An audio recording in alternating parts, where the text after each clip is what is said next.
Hi, Guelph Moms. It's Tamsen. Welcome to the Tamsen Connects Guelph Moms podcast. I've put this together for the members of the Guelph Moms Supporting Moms Facebook group. I hope that you find it useful and helpful. I'm connecting members of the group with each other and with resources and with fun ideas for things like self-care and keeping kids busy while we're trying to work from home, where our kids might be, we might be homeschooling, our kids might be homesick. So I hope you find this helpful. If you would love to suggest another topic, get in touch with me, give me feedback. If you'd love to be a guest, you can always contact me through the Guelph Mom Supporting Moms Facebook group or private message me on Facebook. And you could also reach me through email, tamsen@tamsenconnects.com. So I hope you enjoy the episode. Welcome. Hi, Guelph Moms, another podcast episode. I have Michelle. She is with Sleep Wellington, and I just want to say, sleep well, like how do you spell that? Well, I feel like sleep Wellington should be something different.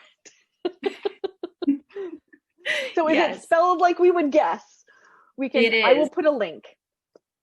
So it is Sleep Well Wellington.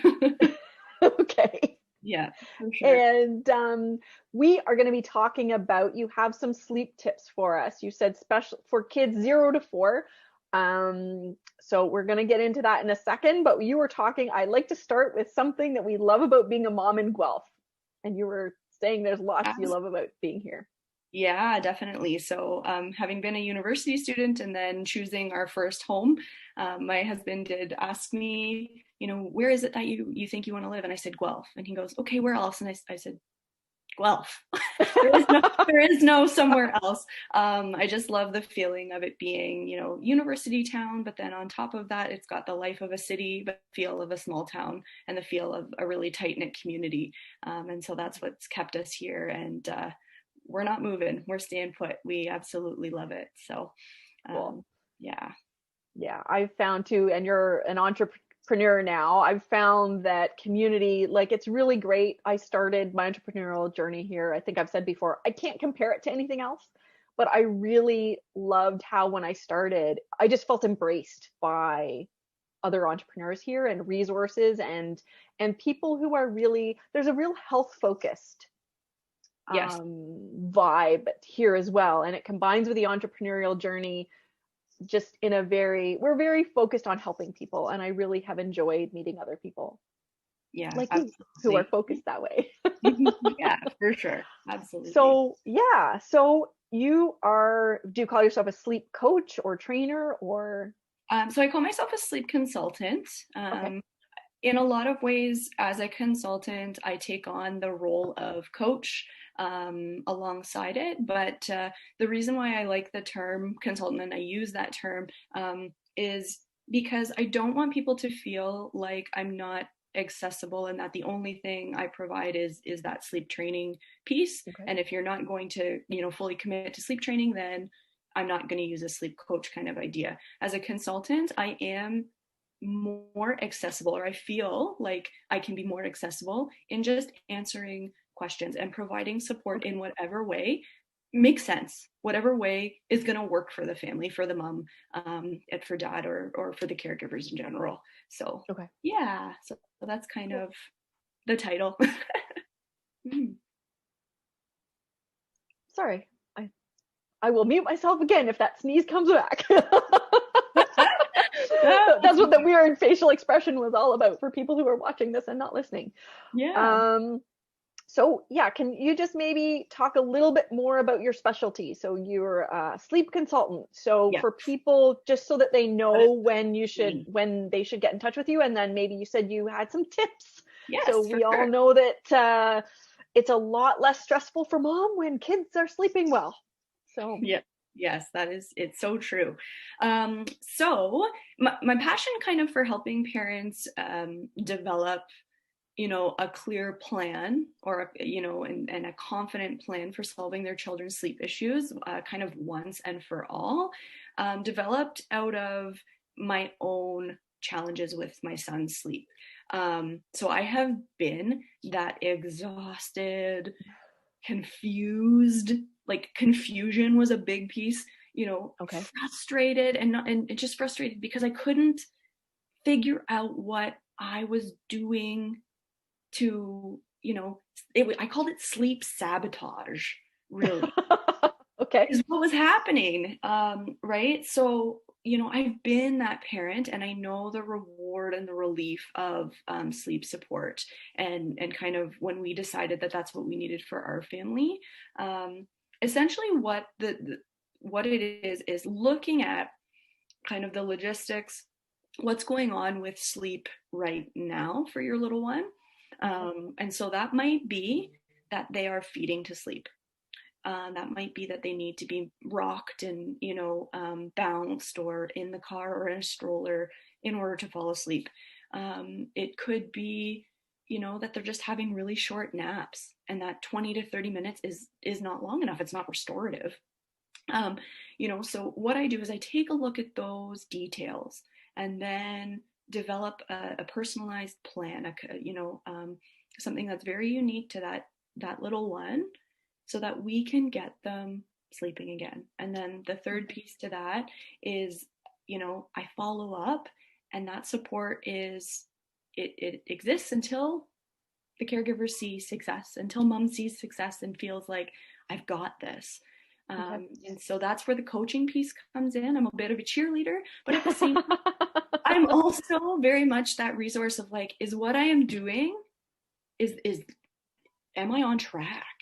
Because sometimes that first night or that second night, or even, 6 nights in, you think, oh my goodness, I've hit kind of a dip in the roller coaster, and it's like, I'm exhausted, little one's exhausted, and we just give up. And I have nobody to turn to aside from Google to tell myself if I'm doing, what I'm supposed to be doing. And Google's fine. Research is great, but it is nice to have somebody to lean on throughout that process. We are no longer in an age where information has a lot of value, because I know in my own confidence training work, it's like Google confidence tips, and you get, I think my last one was 588 million hits in 0.3 seconds. There's all kinds of information too about sleep training for kids, but sometimes it's not consistent, like you're saying, with the child, not consistent with what the parents are wanting or willing to do. Absolutely. And you don't know if the tips you get are addressing the problem you have. Yes. And right? Usually you're 100% correct. And usually, right, it's not a one solution fits all. Definitely not. Yeah. Right? Like there's so many variables that go into a little one's sleep that there's more than one piece to the puzzle. And so it's nice to have, well, if this is happening, then this is something. It's kind of like exactly what I had said. You're piecing it together. And that's what I like to do and to help moms and dads with. Awesome. Cool. Well, I better let you get to your tips, or we're going to run out of time. Thanks. Yeah, for sure. So tip number 1, babies need to learn to fall asleep on their own. So without any external props. And this is sometimes the most challenging thing because, first of all, we have to know what a sleep prop is. And then it's that whole how piece. So a sleep prop is actually anything that, we as adults or our little ones depend on to help us through that journey towards sleep. So oftentimes for babies, that sleep prop, like I had said, is, bottle, a soother, rocking, bouncing, those kinds of things. And so tip number 1 is to eliminate those external props. Ouch. I know. But, we want them to have, if you think of sleep as a skill set, they need to build those independent skills on their own, kind of with our guidance, obviously, but we can't sleep for them. Nobody can sleep for you. You have to be able to sleep on your own.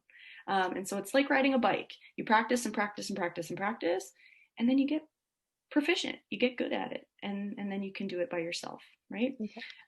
Sleep tip number 2. So be consistent. Whatever's happening in one sleep situation needs to be happening at all sleep situations. So nap time, a lot of the time I hear from my moms that, naps are brutal. They're such a struggle. And it's maybe because what's happening at sleep time is not, like at bedtime, is not necessarily happening at nap time as well. So that consistency, as difficult as it can be, is super important because we want to be sending this same message all the time about what is expected at sleep time. Okay. Uh, so tip number 3, early bedtimes. For some reason, people are scared of an early bedtime, but overtiredness equals kind of hyperactivity. And it's when you're more restless and you're feeling that type of hyperactivity, we know ourselves as adults, it's not easier to sleep. Hmm. So it actually makes it more challenging, and it's good for the whole family. So if we're going to bed, like an ideal bedtime, that ideal range is like 6 to 8 o'clock. 8 would be like the latest that I would put a little one down. Okay. And So at what age does that go up to? Because yeah, obviously as kids get older, they tend to stay up later. they do for sure, but I would say right up to that 4 year old, 5 year old sleep time, like 8 o'clock is the Okay. latest, lights out. I'm not saying bedtime routine starts at 8, Yeah. Okay. lights out. And honestly, earlier is better. I would always caution, go earlier than later. If you're not sure, you can always err on the side of earlier. Always, always, always. Um, Okay. the worst that happens is that they're awake, versus the worst that happens when you go to bed later is that we get overtiredness. And that's where the major bedtime battles and challenges happen. And I found it really weird that my son, I found with him too, the later he went to bed didn't mean he got up later. He just got up at the same time or earlier and was super cranky all day, which was brutal. Yes, yes. So you're 100% correct. It does, don't let anybody tell you that an early bedtime is going to mean that they wake up earlier. It's actually the opposite. The later they go to bed, chances are the earlier the wake up will be. They don't sleep in. It doesn't work that way. So number 4 is a routine. So a lot of time, a bedtime routine goes longer than we think it should. A Okay. bedtime routine really should only be about 20 to 30 minutes. That's it. So if we have a bedtime routine that's going like 45 minutes to an hour, it becomes unpredictable for our little ones, and they actually start being a little bit more confused about Hmm. when it is they're supposed to fall asleep. And that's when we start getting them falling asleep at the breast or at the bottle, and we have them start falling asleep, at times during the bedtime routine when we're not intending for them to fall asleep. And then they Okay. get cranky when we wake them up and put them down. So just keeping that bedtime routine between 20 and 30 minutes, anything less than 20 minutes. Also, again, it's kind of too much too soon. There's not enough time to prep for sleep. And that bedtime routine can start right from day one. So right from the newborn stage is, it's okay to have a bedtime routine. It doesn't have to be rigid, it doesn't have to be strict. It's meant to be quite enjoyable. But a routine is beneficial for sure. Um, and also having, if possible, both parents taking turns with the routine. That Okay. allows for, yeah, that allows for your little one to be comfortable with whomever putting them down, which means maybe in the future, grandma and grandpa could do the job, or maybe in the future, a babysitter could do the job. And you want to, start that habit sooner rather than later. Number 5, nap time routines. Okay, again, same thing, except with this nap time routine, ensure the room is dark. And when I mean Okay. dark, I mean like cannot see your hand in front of your face dark. So it doesn't have to look pretty. Garbage bags over the windows. I know people are like, oh, that looks so awful. Yes, but then pull down the blinds or whatever. Or Bristol board. Bristol board looks a little bit prettier, but black Bristol board. The darker, the better, the easier it will be for your little one to fall asleep. Number 6, skipping naps or a late bedtime. So we had talked about early bedtimes. This is going to affect the next 24-hour cycle. So you're going to have 24 hours of because of a skipped nap or a late bedtime. And the reason for that is quite scientific. It's just messing up the circadian rhythm. And it can take at least that 24-hour cycle, a lot of times longer, to get back into a rhythm. And that's true for adults as well. Obviously, not skipping naps, but if you mess around with your bedtime, that's why when we sleep in on weekends or stay up really late Friday and Saturday nights, things get mixed up on Monday mornings. Mm-hmm. Love Monday mornings.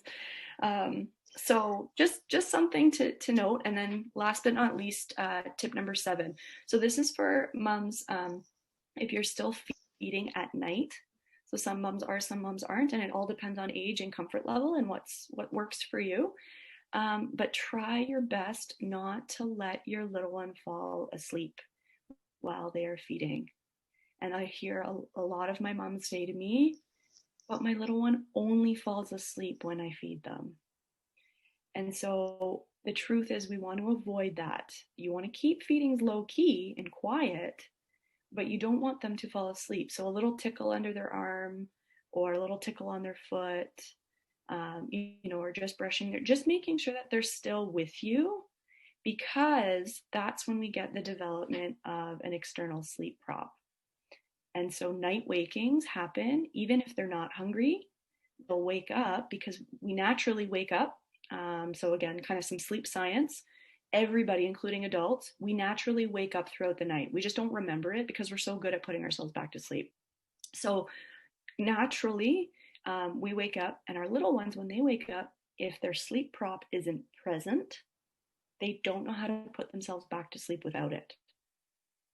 So that's where we get the night waking, and that's where we get the I need to be fed even if I'm not hungry. So those are my 7 kind of sleep tips or things to consider. Okay.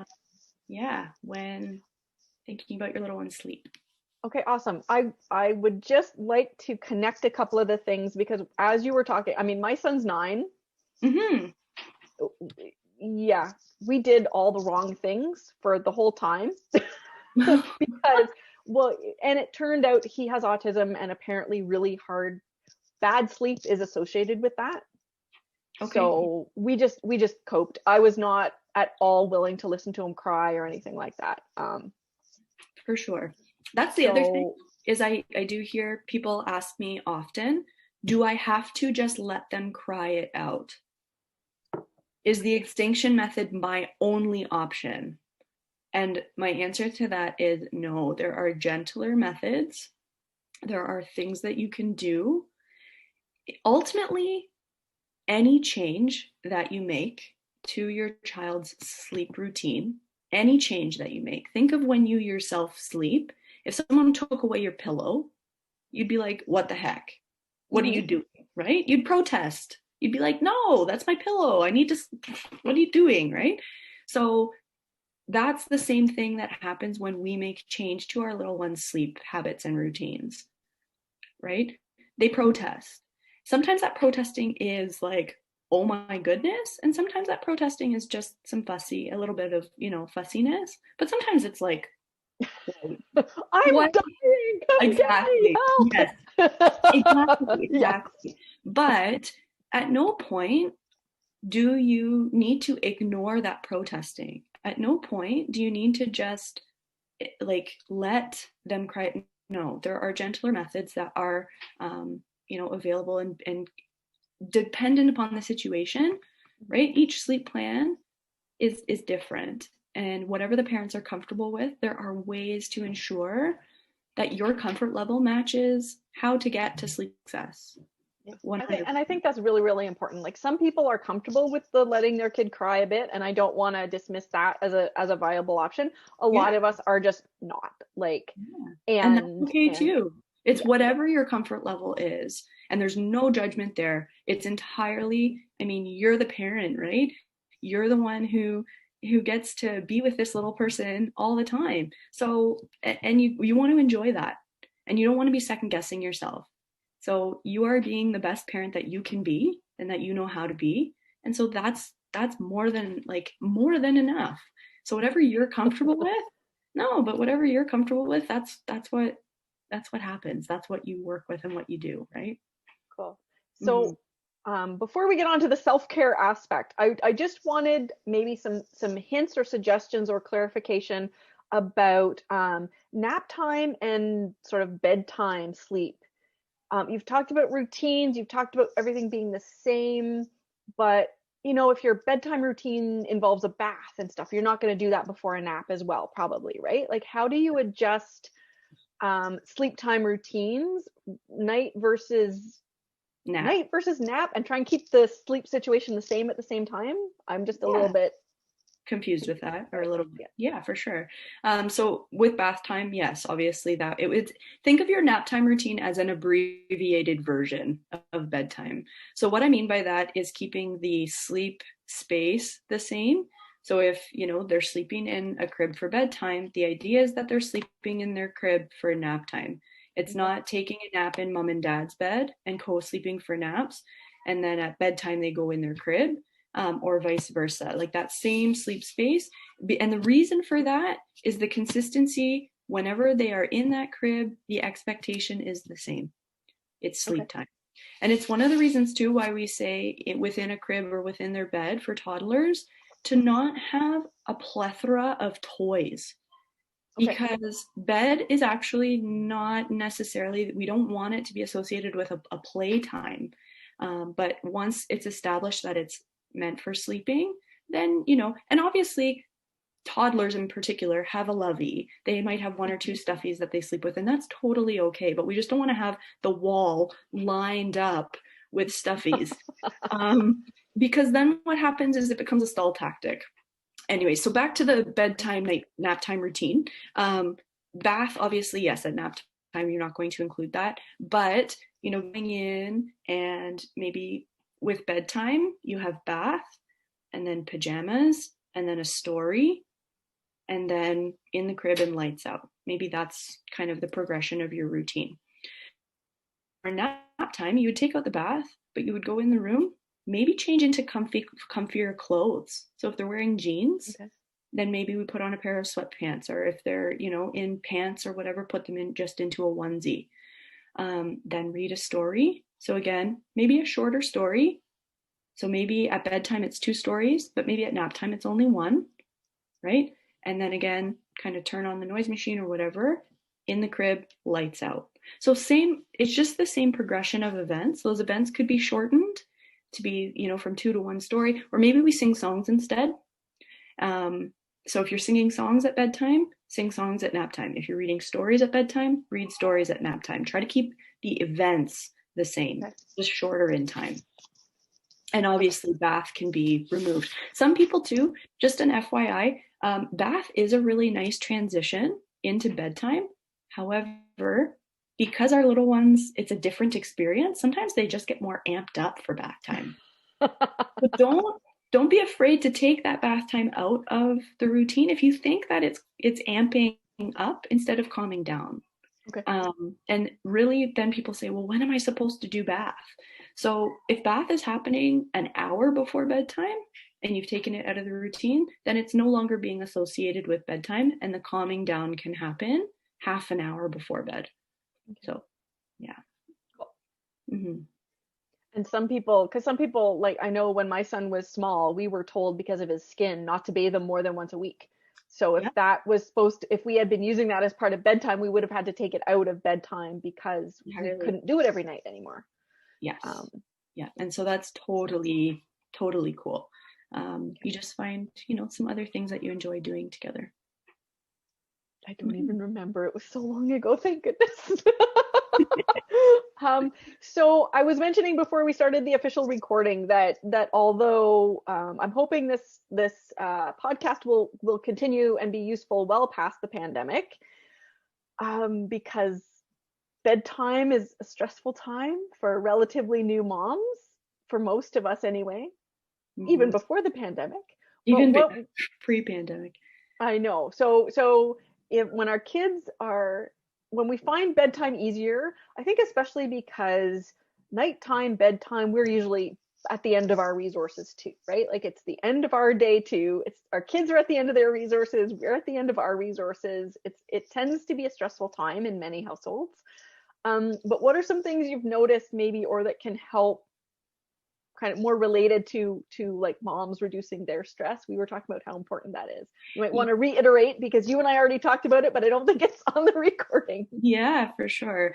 So I was kind of saying that, one of the first pieces of advice that I got as a new mom, and still, was sleep when the baby sleeps. So at naps and things like that, sleep when the baby sleeps. 2 more minutes. I'm sorry, we just had a bit of an interruption. You were telling us, the recording's on again. You were telling us that what your sleep when the baby sleeps is really bad advice. And then we'll have to go. Yeah. So when I had gotten that as kind of the first piece of advice, you know, it sounds great and people mean well when they say that to you, but it is not realistic. And I'll tell you why. You know, if your baby's not going to be sleeping for consolidated naps right away, or I shouldn't say that, but most little ones won't be. Most won't be.